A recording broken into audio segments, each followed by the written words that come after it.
boa tarde a você que neste momento está me acompanhando nesta live deste Facebook.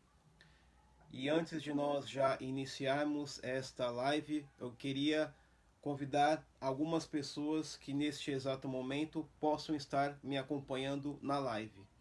E eu quero já deixar bem claro, de repente, você que não se encontra nesta live, não se preocupe, porque este vídeo ele será gravado para que numa outra hora você possa ter a disponibilidade de você ver novamente, com a graça do Senhor Jesus. E também para aquelas pessoas que puderam ter a graça de ver a minha última live da semana passada, eu havia falado da questão dos graves erros do nosso tempo, que eu frisava sobre a realidade de anunciar corretamente Jesus como aquele que é o Cordeiro de Deus, que tira o pecado do mundo. Eu falei na live passada sobre esse assunto também. E também eu havia falado também das pregações que têm umas certas metodologias que não se enquadram no aproximar do coração de pessoas. Ou seja, é o Espírito Santo que é um método de convencimento do coração de cada um que ouve atentamente a palavra, com a graça de nosso Senhor Jesus. Bem, vamos começar aqui falando de um tema, eu diria, de todos os tempos, também atual. Eu quero saudar a Irene Aparecida, que entrou agora. Deus abençoe a sua vida, a sua família, o seu filho. E que nós vamos, desde já, falar de um fato da vida, onde nós observamos as ciências modernas surgindo. E um agravante que acontece é um obstáculo, aonde a aceitação da Bíblia como palavra de Deus, dos 2 primeiros capítulos sobre a criação do mundo, hoje eles têm muitas vezes a dificuldade de entender. E também hoje eu quero colocar o atual momento. As ciências modernas ensinam a questão da evolução lenta por bilhões e milhões de anos, tanto do globo terrestre como também das espécies de vegetais, de animais. Ou seja, o leitor dos primeiros capítulos da Bíblia, ele esbarra na contradição existente entre sua informação na ciência e também a relação da criação em 6 dias. E também é necessário saber interpretar o Gênesis com a guia da ciência bíblica, à luz dos ensinamentos do magistério da Igreja Católica. E o que a Bíblia nos ensina? Vamos agora falar sobre o que a Bíblia ela vai nos ensinar. A Bíblia ela vai nos ensinar as 5 passagens sobre a criação do mundo. E cada uma das passagens ela enfoca da criação do mundo sob um ângulo diferente. E entre as 5 passagens, somente Gênesis, capítulo número 1, apresenta a criação em 6 dias com a sucessão das criaturas. Está ficando claro? Quem está entendendo, escreve: estou entendendo. Boa tarde, Luan Matos. Boa tarde, Cida Vieira. Sejam bem-vindos nessa live. Como havia falado que agora, somente no capítulo 1 de Gênesis, vai apresentar uma sequência sucessiva das criaturas. Também nós vamos observar, não precisa pegar a Bíblia, mas eu quero lembrar a você que esta live ela está sendo gravada. E eu vou falar aqui algumas das 5 passagens que falam sobre este assunto. Primeiro, é da seguinte forma: Gênesis capítulo 1, do versículo 1, seguindo, até o capítulo 2, 4a. O que vai mostrar? A apresentação da criação, do mundo e do homem, em 6 dias, que se chama Hexameron. A palavra Hexameron, ela é tirada, vamos assim dizer, da doutrina da Igreja Católica, ou seja, através de Santo Ambrósio de Milão, que ali contém um sistema de verdades cristãs, ou seja, um relato dos 6 dias da criação, narrada no primeiro capítulo do livro do Gênesis. E esta obra ela é inspirada numa obra homônia de Basílio. O Hexameron compõe 9 homilias por volta dos anos 387 e 388 depois de Cristo. E Ambrósio, ele interpreta literalmente de cada 24 horas, correspondente uma ou várias criadoras de Deus, ações criadoras de Deus, corrigindo aqui. Ele cria as várias ações das criadoras de Deus, que finalmente descansou no 7º dia, o sábado. Ou seja, esse texto é um texto de beleza literária. Aqui, agora neste momento, eu falei sobre a primeira passagem. Aqui já falei a primeira passagem. Vamos para a segunda, que está no capítulo 2 de Gênesis, dos versículos 4b até o versículo 25, que vai apresentar um esquema diferente do Hexameron, aliás, incluindo a criação da mulher tirada do homem. Todo mundo já conhece esta passagem. Terceira coisa, livro do Antigo Testamento de Provérbios, capítulo 8, dos versículos 25 e 31, 2 pontos. A sabedoria de Deus é existente desde antes da criação e é o mestre de obras de Deus.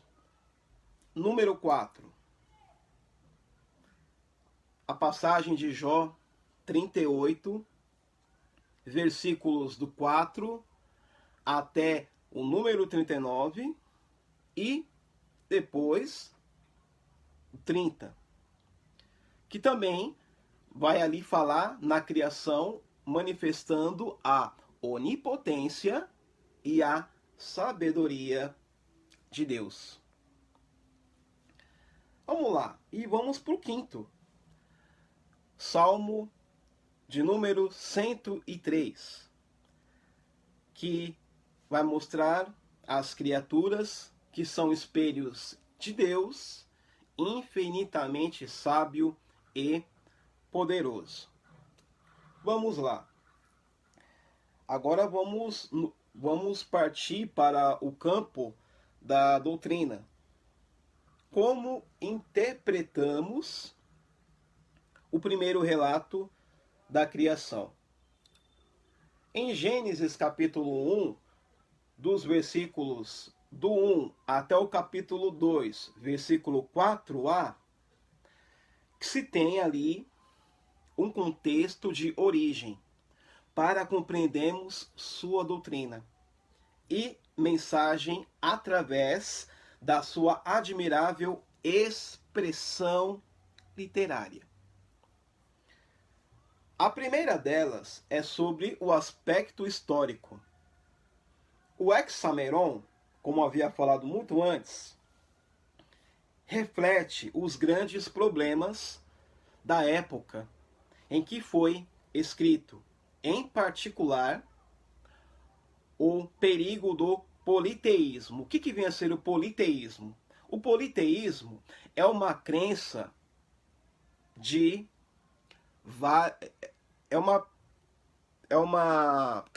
o politeísmo é uma crença de vários deuses. Lembra do monoteísmo, que tem por sua significação um Deus? Quando nós observamos a palavra politeísmo, vários deuses, não importa a quantidade, nós sabemos que um só é um Deus. E quando é mais de um, aí já não é Deus. Está entendendo até aqui? Amém. Continuando. Por isso, o livro do Gênesis ensina tudo que o universo depende de Deus, pois Ele mesmo criou o céu e a terra. Ou seja, isso vai estar lá marcado no capítulo 1, versículo 1. Leila Carrara, boa tarde. Deus abençoe você. Falei aqui do primeiro aspecto. Ou seja, nós somos a imagem e semelhança do Criador. O segundo aspecto na qual nós vamos abordar agora é sobre a mensagem. Na apresentação de Gênesis, só existem o Criador e a criatura, não havendo lugar para seres intermediários de semideuses, como nas mitologias orientais. O homem é o ser mais sublime entre todas as criaturas perante Deus, tendo a função sacerdotal. Qual é a nossa função? Verdadeiramente a função sacerdotal de santificar o cosmos, consagrando todo o universo a Deus. O homem é o colaborador e o continuador de Deus na obra da criação. Outro ponto. A expressão da mensagem pela roupagem, entre aspas, entre parênteses, aliás, estilo literário. Toda a cultura da época é usada como veículo de expressão da mensagem doutrinal, notadamente os conhecimentos sobre a cosmologia, que é o estudo do cosmo, a astronomia, que é o estudo dos astros e a botânica, que é uma outra ciência. Os elementos da cosmologia popular e da criação em 6 dias são mera roupagem literária. A verdade é a mensagem, o conteúdo e não o estilo da apresentação. Estão entendendo? Vamos lá. Vamos aqui também apresentar cada um dos 6 dias, que se segue-se um esquema que contém os 7 elementos. Quais são aí os 7 elementos? O primeiro é a ordem de Deus, aonde diz: faça-se, haja. Primeiro elemento, anotem aí. Se você tem um papel e caneta, anotem os esquemas dos 6 dias, que contém 7 elementos. Primeiro, ordem de Deus. Faça-se. Lembra no começo do livro do Gênesis, quando você vai observar? Eu vou pegar aqui uma Bíblia, só para que vocês tenham uma noção. Eu vou abrir ela, eu vou ler como exemplo, tá ok? Eu vou pegar aqui capítulo 1 do Gênesis, versículo 1, que vai dizer assim, essa Bíblia aqui na qual tenho em mãos, é a Bíblia de Estudos de Jerusalém. Eu vou dizer aqui: no princípio, Deus criou o céu e a terra. Deus criou.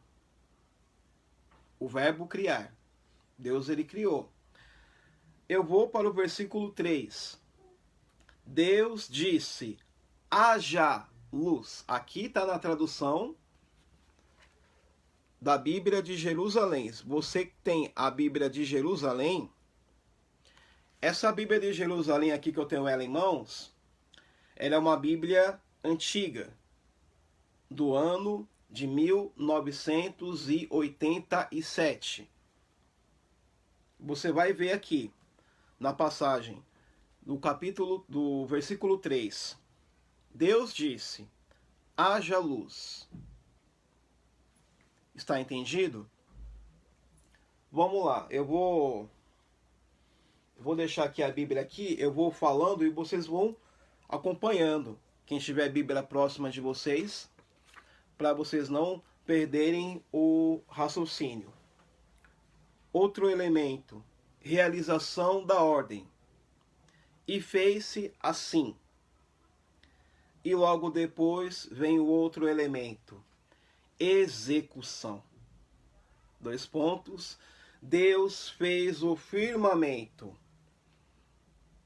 Fez os 2 grandes luzeiros. Fez o céu. Está entendendo? Deus fez o firmamento. O céu está acima de nós. E nós estamos aqui na terra. E o outro elemento, aprovação. Deus viu que isso era bom. E um outro elemento também, imposição do nome. Quando Deus cria as coisas, ele impõe um nome.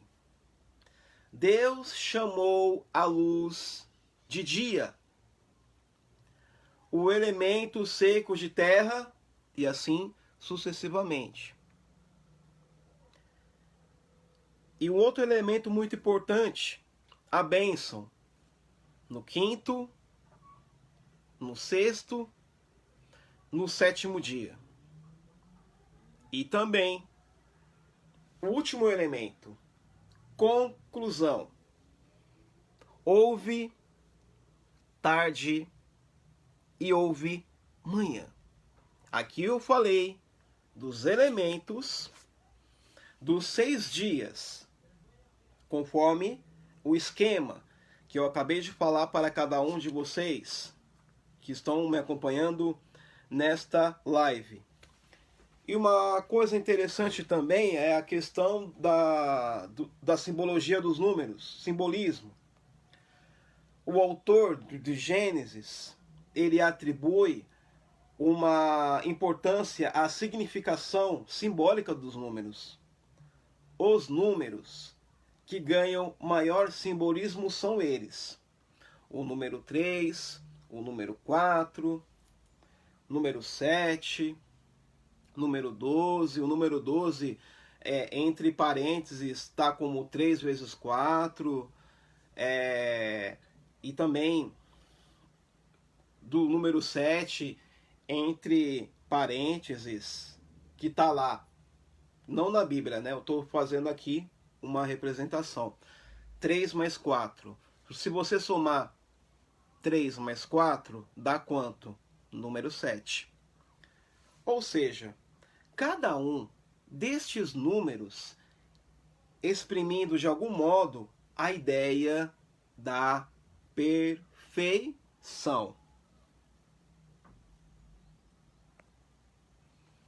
Vamos lá. Nos outros textos da Bíblia, sobre a criação do mundo, não se faz menção da criação em 6 dias, nem na ordem esquemática da produção das criaturas.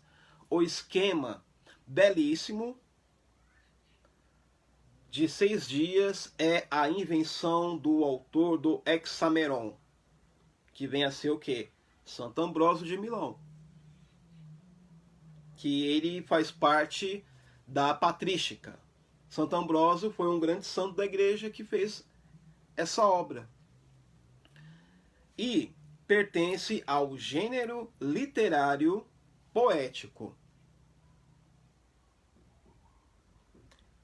apto para transmitir as grandes verdades teológicas sobre a origem do mundo e do homem. Está entendendo? Se está entendendo, escreve: eu estou entendendo. Continuando. E quais são as verdades que nos ensinam o Hexameron? A primeira delas é que Deus é um só. Os antigos orientais adoravam como Deus astros, animais, plantas, meras criaturas. Deus também é eterno, distinguindo-se do mundo que teve no início. Também Deus é poderoso. Ele criou o mundo com sua simples palavra. Também Deus é bom. Tudo que ele criou, ele quem? Deus.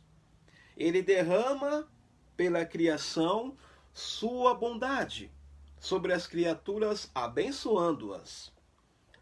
Também o mundo teve início, pois por isso a matéria não é eterna. Assim, afasta-se a ideia de qualquer dualismo de princípios, Deus e matéria. Para que vocês possam verdadeiramente entender esse tipo de dualismo, nós, seres humanos, somos a matéria. Um dia nós deixaremos de existir neste planeta Terra. E nós temos a alma imortal. É o que a igreja nos ensina. E Deus é Deus. Deus é um ser incriado. Aí essa questão de Deus ser incriado, eu não vou falar aqui agora. Eu vou deixar para uma próxima live, para tentar, ao menos, tentar explicar de uma maneira que que se pode se explicar. Eu me comprometo a vocês a na próxima live nós debatemos, a falarmos sobre este assunto. Está ok? Continuando. O mundo não é obra do acaso. Não existe por si mesmo. Teve tudo seu início pelo ato criador.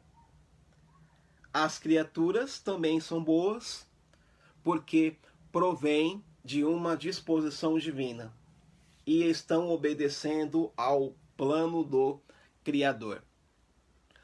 Se nós, homens em geral, estamos no universo, Deus colocou a gente no universo, para quê? Para dominar tudo com os seus dons superiores. E também uma coisa muito interessante, dentro do livro do Gênesis, aonde aponta uma passagem que é tão conhecida mesmo, né, no Gênesis. O matrimônio, que é uma instituição santa feita pelo próprio Deus, recebendo assim a bênção divina para que o homem e a mulher se complementem no mútuo amor e união, como também para ser instrumento do Criador para manter a espécie humana. E também, descansando no 7º dia de seu trabalho, Deus deu exemplo ao homem para santificar o tempo, consagrando o 7º dia a Deus. Ali vocês podem depois pegar a Sagrada Escritura, abrir no capítulo 2, versículo do 2 ao 3. E essa live ela vai estar permanente na minha página de Facebook e vocês vão fazendo como se fosse um estudo dentro desta live formativa. Vamos lá. A exegese bíblica da igreja reconhece que os primeiros capítulos do Gênesis contêm uma linguagem simples e figurada, adaptada à mentalidade de uma humanidade pouco desenvolvida. As verdades fundamentais que estão na base da economia da salvação. Os escritores sagrados podem aproveitar alguma coisa das narrações populares da época, como quadro externo de sua mensagem que transmitiram sob a inspiração divina. Aqui, neste momento, nós vamos lançar uma outra pergunta. O que pensar, aliás, sobre o paralelismo entre a Bíblia e as antigas mitologias? Existem as antigas cosmogonias babilônicas, que se deviam ser do conhecimento dos antepassados de Abraão. Você pode conferir depois, mais ou menos, em Juízes 24, versículo 2. Até vou colocar depois a passagem para que vocês possam estar interagindo-se também. Vamos lá. Não podemos negar que certas semelhanças entre o poema épico Enuma Elish e Gênesis, capítulo 1. Porém, em oposição ao politeísmo daqueles povos do Antigo Oriente, o Gênesis explica a existência de um só Deus, enquanto no Enuma Elish os deuses nascem do caos, a desordem original do mundo. O Gênesis distingue do mundo o Deus Criador, transcendente ao mundo, anterior à terra e aos céus. Espero que vocês tenham entendido agora essa live formativa. E como eu falei, eu vou colocar nos comentários algumas passagens para vocês estudarem e ao mesmo tempo vocês assistirem a live. Espero que esta live, mais do que formativa, mas ela é bem esclarecedora, possa crescer o seu gosto pela palavra de Deus. Nós estamos vivendo nos últimos dias do mês de setembro, onde nós estamos vivendo o mês da Bíblia. Eis aqui a live nesta tarde, e eu me comprometo a vocês que eu vou produzir outras lives formativas ligadas com a palavra de Deus. Que Deus abençoe a vida de cada um de vocês e que a Virgem Maria interceda por cada família de vocês. Amém? Tenham uma boa tarde e que Deus nos abençoe. Em nome do Pai, do Filho e do Espírito Santo. Amém.